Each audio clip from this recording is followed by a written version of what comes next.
Hey everyone, I'm Charly Lagreca. I am a cartoonist, illustrator. I'm also one of the board members, the co-con director of Denver Comic Con. And I'm also here today with my comics, the Hair Pair, and I also do these cardboard commissions and just artwork in general. So here to hang out with everyone, and I brought the comic book car, which I love it. yeah. So you can basically see my life as comics. Comics. That's why we're here, right? So what's up? Admittedly, I was a little bit starstruck. I've been doing research on a lot of these artists. I know, I was for who you're starstruck. Not me. I was really impressed. I mean, you've accomplished a lot. Oh, thank you. You're awesome. This is the way you should start out. Never interview everyone. You are the greatest person. Why do you say that? Just because, what did you dig up on me? Say what you dug up on me first, and then we'll decide. Well, I guess the biggest thing was that obviously you work for Disney. Yeah. That's a big deal. You have your own comic. Yeah. You're the co-chair? Yeah, co-convention director, yeah. Comic-Con. That's a huge deal. You did a musical? Yeah, I did, the one off Broadway, yeah. Yes. Minimum Wow, Wage. wow, this guy's good. Let's see. That's pretty amazing. That's awesome. No, that's awesome. A lot of people don't know about, what's cool is a lot of people don't know about the musical thing. Really? I was the executive producer of The Lion King musical out on Broadway. And for years I slugged away in the theater scene in New York. There's a lot of artists, believe it or not, don't just do this. Like we were just talking about this guy McLean who does CCP comics. He's like this amazing accomplished musician, right? And so it's cool how we all have these different aspects. Right. You know, just. Right, exactly. Although, yeah, exactly. Although the other option you can look at is it also means I'm really old.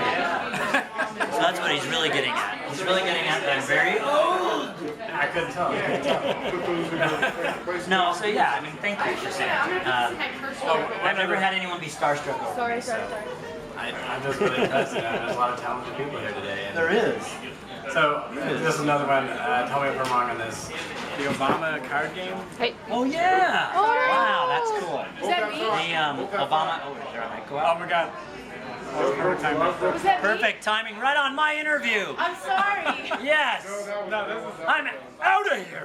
I can't work like this, people. Forget it. I'm never coming to this comic shop again. I'm keeping this. That's another reason I'm never going to.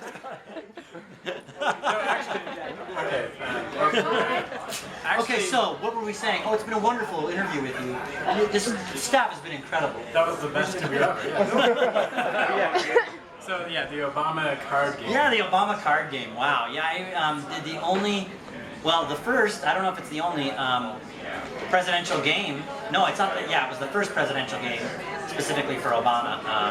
I did a card game. A friend of mine is a game designer out in New York City, and my brother's a comedy writer, and they came up with the idea to do the Obama card game, and and he's a really great game designer. He has like a game right now on iTunes that is in the top 20. He's really good. So we were like, let's do it, and we actually had to do with play testing and everything, and so when he got presidential nomination in November, we started right then. And we had about 20 days to play test the game, and then I had about 20 days to design the entire card game. So all the drawings, the design, everything had to be done in 3 weeks' time. So yeah, so maybe Oprah Winfrey really doesn't look like Oprah Winfrey. maybe some of the characters don't really look like. But it was pretty cool, and we took them down to the inauguration, and we made 3,000, I think, card games, and we sold out. We probably honestly could have made 20,000 games and just completely sold them.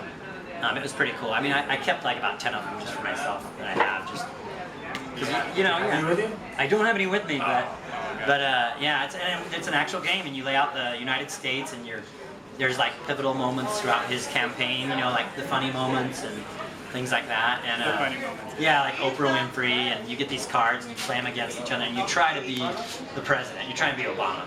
And there's like the Yes We Can cards, and stuff like that. Yeah. So now I'm going to redo it, but it's going to be called I'm So Disappointed. Hey, who's next? Or change the face on it. You know? So, okay, another big thing. Your podcast, Indie Spinner Rack. Yeah. So I actually the other cool thing I did was I'm Frank Romero, the Frank is on it sometimes. My best friend since childhood. I started when podcasting was just starting, I started the very first independent podcast on independent comics, on indie comics. This wonderful rack right over here that Doug has. It's just incredible. Jeff Lemire. So I actually interviewed Jeff Lemire's first interview was with me. Wow.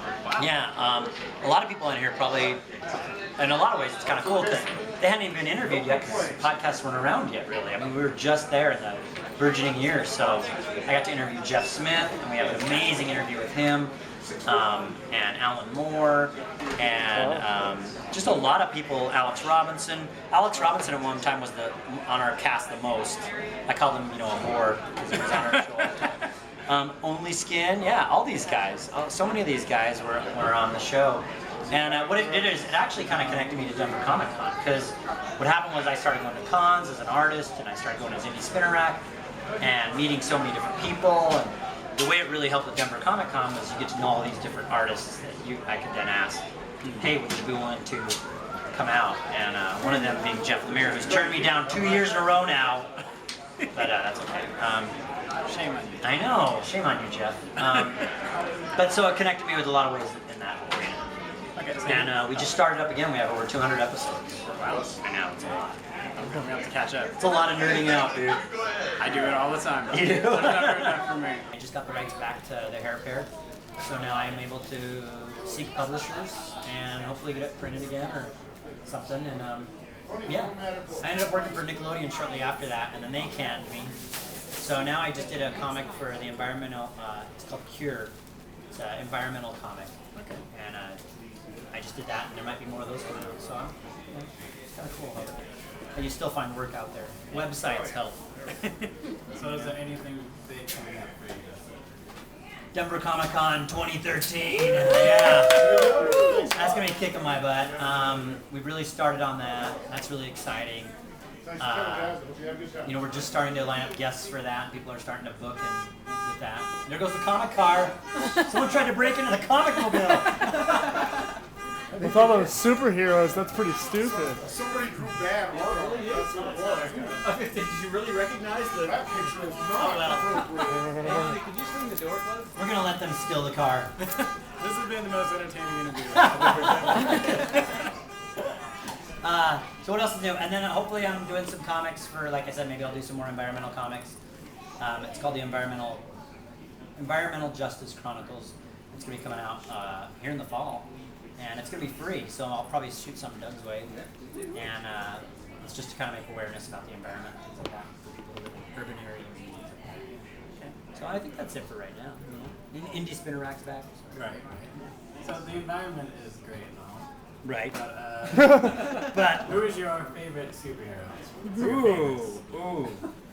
I had a toss-up. At one point it was Spider-Man. It goes back and forth. I like Moon Knight. Oh my god. I just read the Brian Michael Bendis Moon Knight. Yes, Did you read that? Yes. I was like, is this really going to work? It was great. Yeah, it was. It was really great. Schizophrenic hero, and then the fact that he still was kind of a playboy and still good looking and still managed to keep it together and managed to, and even though he doesn't have powers, still managed to pull it off at the end, and that was cool, and he went up against some BAs, right? Some bad guys and took them on, and it was like, that's pretty cool. So I enjoyed that, and I'm enjoying actually Aquaman. I told you from movie 52. Right. I'm enjoying that. I want to read that comic book with dogs. Oh, that is Nordgard. Nordgard, yeah, and Velvet Garden. I want to check that out. Yeah. You should. Yeah. Last order. Last one. I've been going on too long. Last question. I don't want you to leave. Will you marry me? Cannot be your last. All right. Where's the ring? It's We'll get a Funyun. anyways, thank you. Yeah. Thank you guys. guys. Doug, you guys are all awesome. Thank you, seriously. So this has been Comic Art Fest. Comic Art Fest. Lots of great artists over here with Charly Lagreca. Is this the first one? That's the last one. No, I mean, is this the first Comic Art Fest? Second. So, number 3. Very Come big next year. expansion. Actually, you were here on Fake Comic Book Day. Yeah, well. I missed you. Can you guess where I was? Because I was here. You were here? I was here. Last question. Yes. You were downstairs toiling away, unpacking comics that were free for yeah. other people. Yeah, this guy. Good teammates. Where were you? On the sweat. Oh, you were Spider-Man! He was the one I was telling you about that we got a soul That is tape. great! I love you. That is awesome. I didn't know that. Yeah. It's nice when you see a skinny guy, a Spider-Man. Like, this is a true body type of Spider-Man in Hollywood. Right?